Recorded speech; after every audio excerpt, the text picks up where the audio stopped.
G'day and welcome back to another Dbz Dokkan battle video. So in this video I'm going to take you guys through the latest 2 stages added to the Hero Extermination event. Basically I'm just going to show you the 2 stages that have been added. I'm not going to cover the entire event in this video. But just a suggestion that for new players who are looking for more stones, or maybe have gotten a bit tired of story, these 2 events are really great for the amount of stones that they give.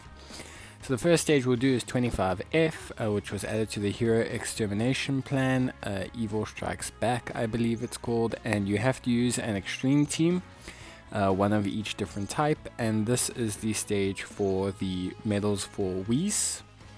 It's pretty straightforward, and Whis himself as well obviously needs 7 medals to awaken, and this is the only way to get it, plus you get 5 stones from the stage, so it's pretty good overall. You can also awaken Whis and Hatchiyack as part of your missions for Z awakening 3 characters and also Dokkan awakening a character.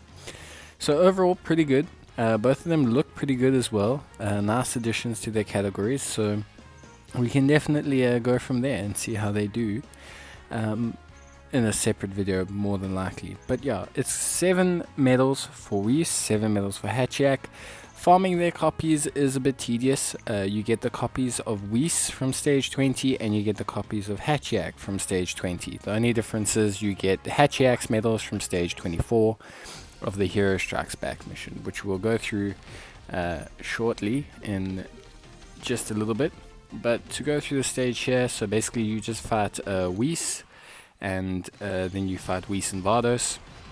So nothing too wild. The stage isn't too difficult. If you can clear Dokkan events, you will have no problem clearing this stage. If you can't clear Dokkan events, but you've gotten maybe to about rank, let's say, just past the 20s or near the 20s in the quest, you can definitely also clear this stage quite easily as well. So you shouldn't have any problems clearing the stage. You shouldn't have any problems getting results here, and you can get your 5 stones at least, even if you don't plan on finishing the Whis. 5 stones is a pretty decent reward, so I definitely suggest getting it as soon as possible.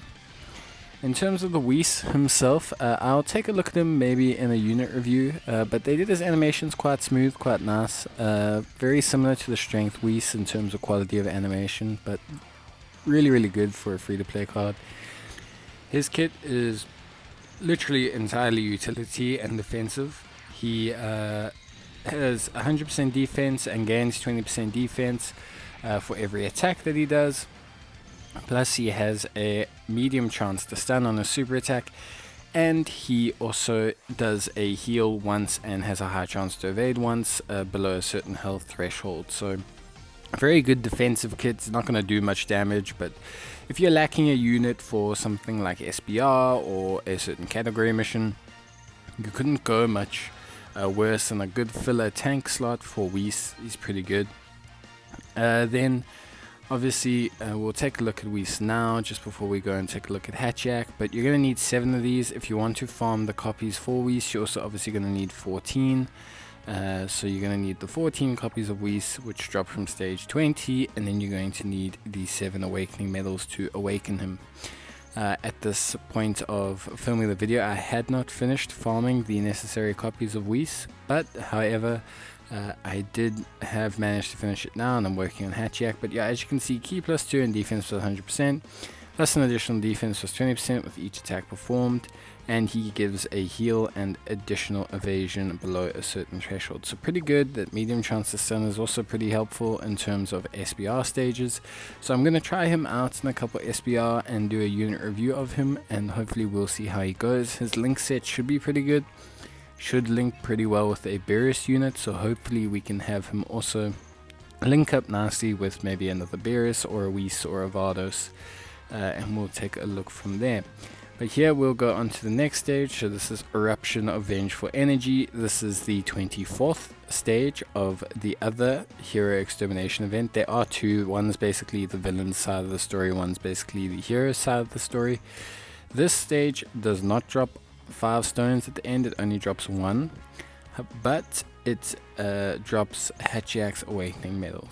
So now we are looking at Hatchiyack. So obviously here you're going to need the super team, basically the exact opposite of the extreme team that we ran for the other stage. This stage is a little bit more irritating than the Whis stage, so just be prepared for that. It is slightly more irritating. I don't know why they decide to sometimes make things slightly more irritating on one side than the other, but it just is.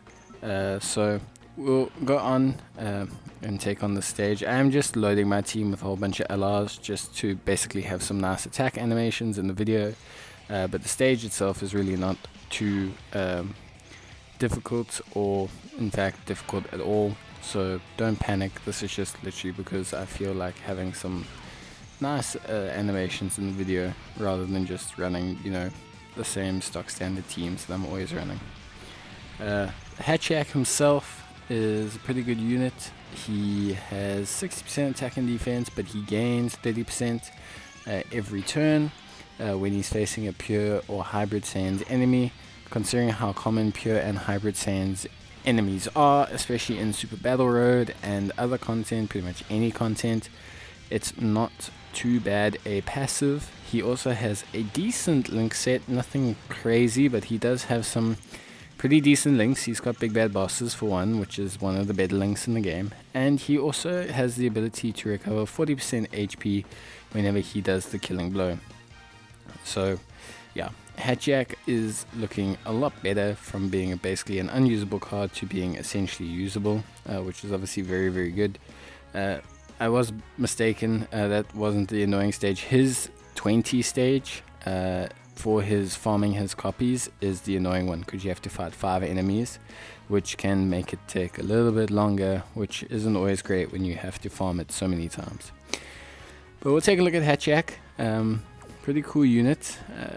Like I say, nice kit that they gave him. I think he's better now that he has a crossover team, but he is still lacking just, you know, links and all those sort of things. Maybe one day they'll bring out like a DFE Hatchiyack or something like that. But attack and defense plus 60%, attack and defense plus 30% at the start of the turn whenever there's a pure Saiyan or hybrid Saiyan category enemy, and regains 40% HP whenever he delivers the killing blow. From his link set, you can see that he's got a somewhat decent link set. You know, Conquest of Terror, Hatred of Saiyans is a bit of a wonky one. Berserk is okay, but doesn't really link with anyone too. But Tough as Nails is a good one. Infighter is also okay. His main issue is going to be his key. He only really has Shattering the Limit, so he's a Shattering the Limit hero. But beyond that, yeah. So you can farm both of them from stage 20, and for Whis you farm from stage 25, and Hatchiyack 24, their medals. They're good cards, I suggest you farm them, otherwise just grab the free stones. And yeah, cool. Thanks for watching guys, and I'll see you in the next video. Cheers, and bye.